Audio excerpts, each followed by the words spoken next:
ළමයි ඔන්න අද යනවා පොල්ලෙලි ගේන්න. ඉතින් බලමු එතනට ගිහිලා වීඩියෝ එකක් ගන්න පුළුවන් වුණොත් මං අර ගන්නම් රීල් එක එනවා. එතනට ගිහිලා ගන්නම්. ළමයි ආවා පොල්ලෙලි ගන්න. මෙන්න මේව තමයි ඉතින් යාලා කපන්නේ. මේ බලන්න අමු පොල්ලෙලි. අමු පොල්ලෙලි තමයි කපන්නේ. මෙහෙම දාලා තියලා මැෂින් එකට දාලා කපනවා. මොකෝ පෙන්නන්න. ඉන්න එන්නකෝ යාලා වේලන තැන් පෙන්නන්න ඔයාලට. හරි මම පහළට යන්න. ටිකක් එයාලට පෙන්නන්න තිබ්බම ඇති වේලන තැන. ඉතින් එයාලා ලොකු කමතකට දාලා තමයි වේලන්නේ. කට්ටිය ඉන්නවා ටිකක් අද යාලා වේලන්නේ නැහැ ළමයි. එලින් යන්න නම් බැහැ මට. මෙහෙම පෙන්නන්න. ඔන්නෝම පෙන්නන්න. ඔන්නෝම තමයි දැන් මෙයාලා මේ මෙහෙම දාලා මේ දවස් ටිකේ වැස්සට ඉතින් තෙමෙන නිසා වේලන්න බැහැනේ. ඔහොම තියෙනවා. ඉතින් ඇත්තටම කහටත් යනවා. ඇත්තම කතාව. පේනවද? මේ ඇලෙන් මෙතනින් යන්න මට බයයි. ඒක නිසා ඔන්න පෙන්නවා. ඔන්න ඔහොම තමයි යාලා වේලන්නේ. වේලපු ඒවා තමයි ළමයි මම අරගෙන යන්නේ. කිසිම දෙයක් කවන්නේ. එතන යන්න බයයි මට. ඔන්න ළමයි බොහොම අමාරුවෙන් අන්න අතනින් ආවා. ඔයාලට පෙන්නන්න ඕන නිසාම මේ බලන්න. ලොකු කමතක් කියන්නේ මෙයාලා සිමෙන්ති දාලා තියෙන්නේ. මේ සිමෙන්ති දාලා කමතක් තමයි ඉතින් සිමෙන්ති දාලා එයාලා හදලා තියෙන්නේ. මෙන්න මේවා තමයි මේ පේනවද? මේවා හොඳට වේලනවා. ඉතින් මේවා මෙහෙම ගෙනියන්නේ නැහැ මේ අමු ඒවානේ. එතකොට එයාලා හොඳට වේලලා තමයි උරවලට දාන්නේ. පේනවද? ඉතින් කහට යනවා මේ වැස්සට අහු වෙලා නිසා. හරිද එහෙනම්? ඔන්න ඉතින් වර්ෂා ඔව තමයි ගිහිල්ලා කහට යවන්න නැතුව පැල හිටවන්නේ. ඉතින් අවුවේ වේලන දවසක එන්නම් පෙන්නන්න ඔයාලට. ගොඩක් කට්ටිය එහාට මෙහාට මේවා එහාට මෙහාට ඇද යනවා. එහාට යනවා මෙහාට යනවා. එහෙම තමයි එයාලා වේලන්නේ. ඉතින් තදටම වේලන ඇත්තට කරකුට්ටම් වෙන්න වේලනවා. ඉතින් මේවා හොඳ හරිම ෂෝක් ඇත්තටම හොඳටම හැදෙනවා මේ බලන්නකෝ. ඒ කියන්නේ හරි හතරැස් කෑලි නෙමෙයි. හරි හතරැස් කෑලි නෙමෙයි අර නිකන් රොඩ්ඩ වගේ තමයි ඉතින්. ඉතින් මේකට රොඩ්ඩ කියන්න බෑ. ඉතින් අතන අපි සල්ලි දීලානේ ගන්නෙත් නේද? ඒ වුණාට පැලේ කැමති මෙන්න මේවට. පේන්නද? ඔන්න එහෙනම් ඒකත් හරි හොඳේ. ඔයාලත් බලන්නකෝ ඔයාලගේ පැත්තෙත් කොහොම කරනවද දන්නේ. ඔන්න කමතත් පෙන්නුවා. කමත කියන්නේ වගා බිමත් පෙන්නුවා. එහෙනම් හරි එහෙනම් යනවා හොඳේ දැන්. හරි පරිස්සමෙන් අන්න අතනින් යන්න ඕනේ. හරිම බයයි. යන්න උස්සන්නයි. ඉතින් පොල්ලෙලි අරන් ආවා. මේ බලන්නකො හොඳටම වේලලා කර වෙන්න. ඉතින් මේක මිනිස්සු මේකට ගොඩක් අපහාස කරනවා. අප්පිරියයි කිය මේ රොඩ්ඩේ තමයි ලස්සනටම ගස් හැදෙන්නේ. ඉතින් මම මේකට ඇත්තටම උර 3ක් ගෙනාවා. ඒ කියන්නේ එක උරයකට කිලෝ 8යි ඇල්ලුවේ. අර ලොකු උර තියෙන්නේ කිලෝ 50යි අර ඒ යන්නේ ඒ උර වලට තමයි. ඉතින් මේවා කිලෝ 8ක් වගේ තමයි අල්ලන්නේ.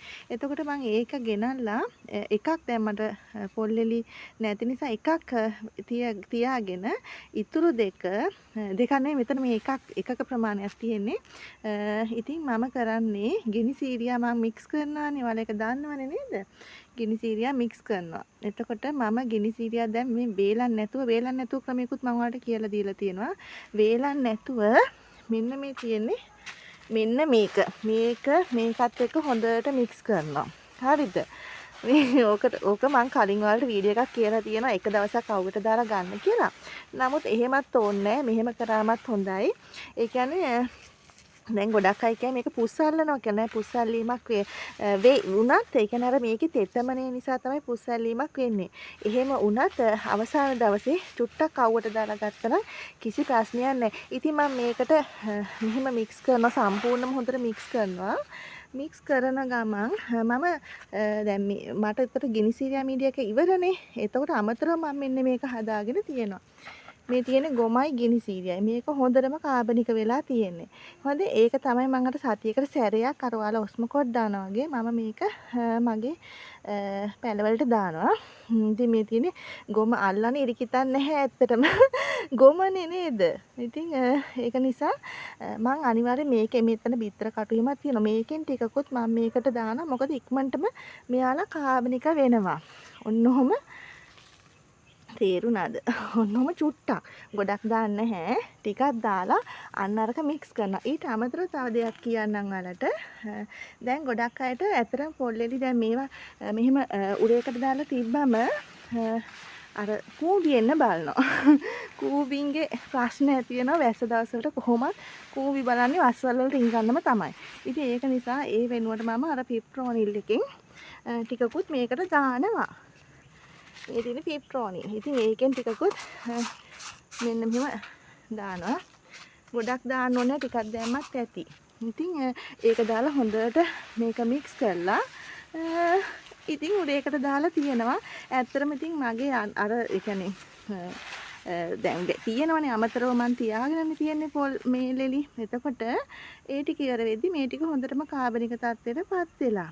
ඉතින් හරිම සාර්ථක ක්‍රම තමයි. ඉතින් ඇත්තටම මේ දේවල් මට නම් එහෙමයි. ඉතින් මේ කොලේ තියෙන සම්පූර්ණම පොහොර ගතිය අවුවට දැම්මොත් මේ අවුවට දැමීමේ දාන්නේයි අපි මේ කොලේ වේල ගන්න නේද?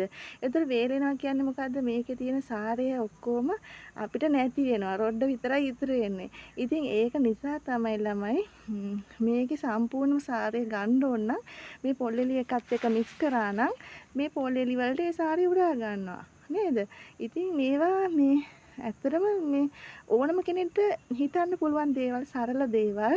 ඉතින් මගේ මීඩියා එක මට හොඳ වගේම මගේ පැලවලටත් ගොඩාක් හොඳයි. මොකද හරිම ලස්සන්ට නිරෝගීව ගස් ටික හැදෙනවා නම් මට ඊට වැඩි දෙයක් නැහැ. ඉතින් මේ හරි හතරැස් ඒවා නෙමෙයි මේ බලන්න මේවට මාරම කැමති මේ පැල. හොඳේ ඇත්ත කතාව කියන්නේ. එතකොට අර මම පෙන්නපු එතන මහ පරිමාණයෙන් කරන තැන එතනින් යන්නේ ලොකු තැන් වලට යන්නේ. ඉතින් යන්නේ මොනවද මේ රොඩ්ඩ? මන් දන්නේ ඉතින් මිනිස්සු මේවට මේ ඇයි මෙහෙම කුණු කොටවල් කියන්නේ කියලා. නේද? පැලේට කැමති දේවල් තමයි ඉතින් අපි දෙන්න ඕනේ. හරි එහෙනම් ඔයාලත් කරලා බලන්න මේ විදිහට මම කලින් කියලා තියෙනවා. නමුත් මම මේ කරන දේ තමයි මම ඉතින් හැමදාම පෙන්නන්නේ. ඉතින් දැන් මම එතනින් පොල්ලෙලි උර දෙකක් මෙතනට මික්ස් කරලා ගැට ගහන්න දෙයක් නැහැ. පොල්ලෙලි කියන්නේ උරේක දාලා තිබ්බම මට අවශ්‍ය වෙනකොට ඉතින් සතියක් දෙකක් යද්දි මේක හොඳටම කාබනික වෙලා තියෙනවා. එතකොට ඉතින් මගේ පැල මැරෙන්නෙත් නෑ. මගේ පැලවලට අමතර පොහොර දාන්න අවශ්‍යත් නෑ. එහා ගෙදර බව්ව කෑ ගහනවා. හරි එහෙනම් මේ බලන්නකෝ ඔයාලට අදහසක් ආවනම් ඔයාලට මේක හොඳයි කියලා හිතෙනවා නම් කරලා බලන්න ළමයි. එහෙනම් උසනයි.